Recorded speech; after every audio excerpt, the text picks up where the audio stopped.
Bonjour, Carole Poirier, votre députée d'Hochelaga-Maisonneuve. Écoutez, ça me fait plaisir de vous entretenir cette semaine. Nous sommes aujourd'hui le 10 novembre et hier, nous avons terminé les travaux pour le projet de loi sur la certification des résidences pour les personnes aînées, résidences privées pour personnes aînées. Alors, ça a été un beau travail parlementaire, je vais vous dire, et c'est toujours très agréable de pouvoir faire ce travail, d'étudier une loi article par article, mais surtout de pouvoir la bonifier. Alors, heureusement, nous avons pu introduire dans la loi, à force de discussion et de négociation avec le gouvernement, tout le volet de la déclaration obligatoire des décès au coroner. Alors, c'est une belle victoire. Les groupes sont venus nous dire, on a besoin de ça.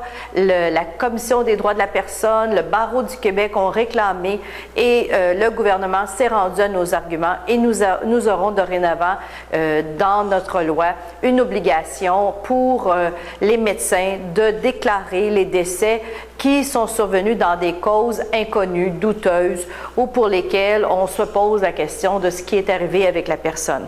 Alors, c'est une grande victoire. Cependant, le projet de règlement de cette loi qui va être édicté l'an prochain, on devra le surveiller. On devra surveiller si la formation sera au rendez-vous, si les ratios de personnel seront au rendez-vous et aussi de voir toute la volonté du gouvernement dans la mise en place de cette attestation temporaire qui sera faite pour les résidences qui vont voir le jour dans le futur.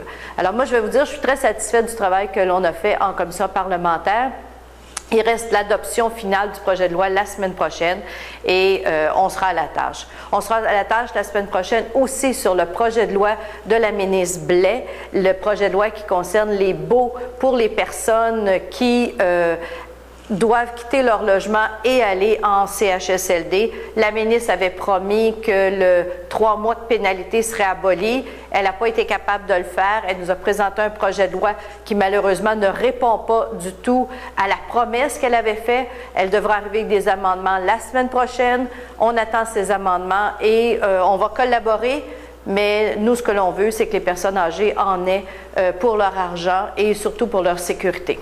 Vous savez, aujourd'hui, c'est la manifestation pour des étudiants au niveau universitaire et cégep, les étudiants qui vont se voir augmenter leurs frais de scolarité de façon très importante. Le Parti québécois est à leur côté.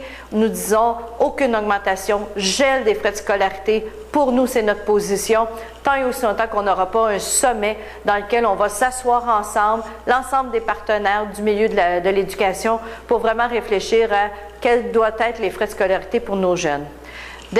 Dernière nouvelle, eh bien, le gouvernement a finalement fait volte-face. Nous aurons finalement une vraie commission d'enquête publique avec la juge qui aura tous les pouvoirs selon la loi des commissions d'enquête publique. Alors, moi, je suis très heureuse qu'on puisse faire la lumière sur l'ensemble du monde de la construction, sur la collusion et écoutez, je pense que ce sont tous les Québécois qui se réjouissent ce matin. Cependant, ça aura pris plus de 2 ans pour que le gouvernement se rende à l'évidence. Et ce que j'ai peur, c'est que ceux qui avaient des preuves, bien, peut-être que les preuves sont disparues. Alors, on peut juste se réjouir qu'enfin le gouvernement se soit rendu à l'évidence, mais j'espère que les résultats seront au rendez-vous. Alors, on offre toute notre collaboration à la juge Charbonneau. Alors, je vous souhaite une bonne semaine. Écoutez, on est avant la période des fêtes. Alors, prenons un petit peu de temps, un peu, là, c'est la petite période morose. La semaine prochaine, on sait que c'est le jour du souvenir cette semaine. Alors, moi, je vous invite à toujours se rappeler aussi, il y a une campagne cette année concernant les victimes de guerre et je pense que c'est aussi à eux qu'on doit penser. Bonne semaine, au revoir.